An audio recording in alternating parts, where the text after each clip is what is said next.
Paano ba mag-harvest ng saging na saba o kardaba? Kailangan tanggal muna natin ang dahon para hindi siya mabigat pagbaksa.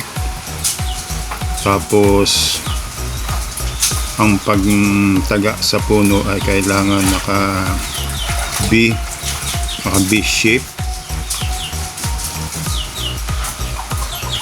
Yan. Yan, B shape. Yan.